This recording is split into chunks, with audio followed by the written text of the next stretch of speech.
Ceci est un message des anonymes au gouvernement français et aux Français. Depuis trop longtemps, ceux qui cherchent la vérité sont traités en véritable danger pour notre société et nos gouvernements. Nous ne sommes et ne serons jamais vos ennemis. Ce sont des mensonges proférés par vos gouvernements qui ne souhaitent pas que leurs secrets soient dévoilés. Si vous n'avez rien à cacher, vous n'avez rien à craindre. Anonyme se bat contre les sectes depuis sa création. Voici quelques petits détails, bons à savoir, sur le gouvernement français. Sachant que la franc-maçonnerie recrute chez les politiques, juges, les banquiers, avocats, journalistes, policiers, l'armée, instituteurs, entrepreneurs, commerçants, médecins, et toute une racaille similaire, occultistes, satanistes, lucifériens. Les grades de 33 degrés, 90 degrés, 96 degrés, liés à l'ordre des Illuminati, adeptes de Lucifer et Satan. Liste impressionnante des politiques dans les réseaux occultes et satanistes et mondialistes Illuminati. Xavier Bertrand, franc-maçonnerie. Jean-Luc Mélenchon, franc-maçonnerie. Brice Hortefeux, franc-maçonnerie. Claude Guéant, franc-maçonnerie. Christian Estrosi, franc-maçonnerie. Christine Boutin, Opus Dei. Hervé Guémard, Opus Dei. Patrick Devedjian, franc-maçonnerie. Manuel Valls, franc-maçonnerie. Nicolas Sarkozy, franc-maçonnerie et le siècle. Valéry Giscard d'Estaing, Bohemian Club. François Bayrou, le siècle. Dominique Strauss-Kahn, le siècle et groupe Bilderberg. Christian Poncelet, franc-maçonnerie. Jacques Lang, franc-maçonnerie. Henri Emmanuelli, franc-maçonnerie. Jacques Chirac, franc-maçonnerie et groupe. Michel Rocard, Bohemian Club. Patrick Balkany, franc-maçonnerie. Alain Boé, franc-maçonnerie. Gérard Collomb, franc-maçonnerie. Marie-Lise Lebranchu, franc-maçonnerie.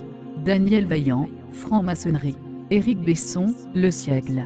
Jean-Claude Trichet, le siècle et groupe Bilderberg.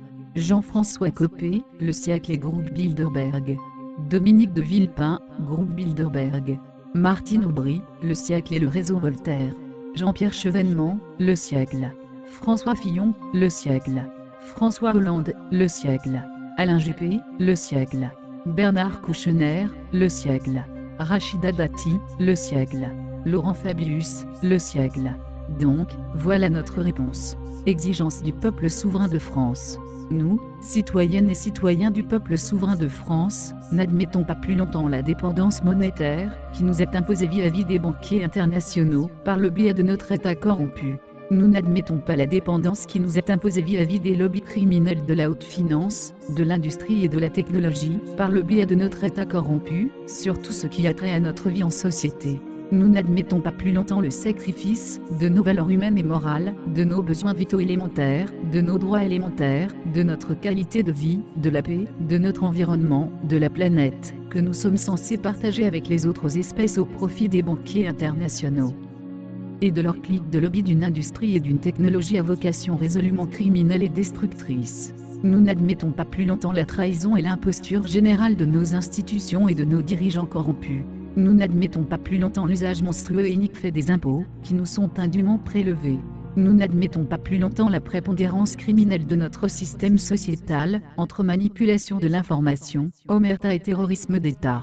Nous n'admettons pas plus longtemps les violences de toute nature commises de façon organisée sur les plus vulnérables, au sein de notre société et dans le monde entier, par des réseaux criminels de tous acabits protégés par nos dirigeants corrompus.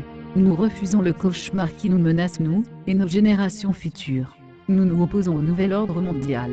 Nous, citoyens du peuple souverain de France, exigeons donc à travers une pétition nationale, la démission, pour la France, de François Hollande, prétendu chef de l'État français, et de Jean-Marc Ayrault, prétendu Premier ministre, ainsi que celle de la totalité des membres de son gouvernement. Les motifs invoqués sont haute trahison de la nation souveraine avec circonstances aggravantes, association de malfaiteurs, complicité d'empoisonnement de masse, complicité de crimes contre l'humanité, escroquerie, abus de pouvoir, abus de confiance, par les personnes dépositaires de l'autorité publique. Nous nous réservons le droit de faire traduire ces personnes devant un tribunal, dès que l'indépendance de la justice aura été restaurée, étant établi que celle-ci est actuellement, sous le contrôle du crime organisé international, politicien plutocrate de la planète.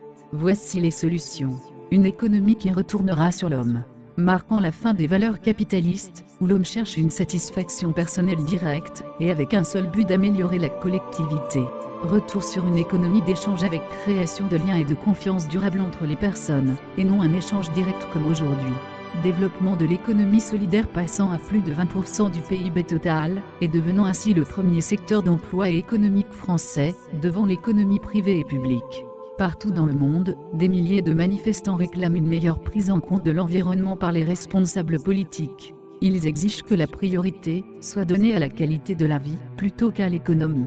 Ils demandent que la technologie soit mise au service de l'homme, au lieu du contraire. Nous devrions revoir l'ensemble de notre philosophie de vie, pour que le vivant reprenne la place qu'il lui a due sur cette planète. Il faudrait peut-être envisager de se séparer du concept de propriété, afin de pouvoir imaginer un monde où ce qui est nécessaire au bien-être de nos vies, soit partagé par tous et non pas, par une minorité de la population. Nous pourrions mettre en place une meilleure répartition planétaire des moyens de production avec pour objectif de fournir au pays la capacité d'être autonome. Le partage des découvertes scientifiques et technologiques entre les nations serait la norme et non pas l'exception, afin que nous puissions profiter des moyens de produire sans causer de dégâts à notre écosystème. Il y a des hommes et des femmes qui décident de développer le meilleur de la terre, la nature. Chaque parcelle de forêt, chaque rivière est soignée et dépolluée. Les hommes sont éduqués pour respecter la vie. Plus de guerre, plus de racisme. C'est l'harmonie avec la nature et la vie. Voici le déclin et la chute de votre économie satanique. L'ensemble du budget de la mission défense de l'armée s'élèvera en 2012 à 40 milliards 200 000 d'euros. L'ensemble du budget de la politique française s'élèvera en 2012 à 13 milliards d'euros. Ce qui fait 8 833 euros par Français pour l'année. Nous sommes anonymes, nous sommes légion, nous ne pardonnons pas, nous n'oublions pas, redoutez-nous, nous n'oublions pas, attendez-vous à nous, redoutez-nous, attendez-vous à nous.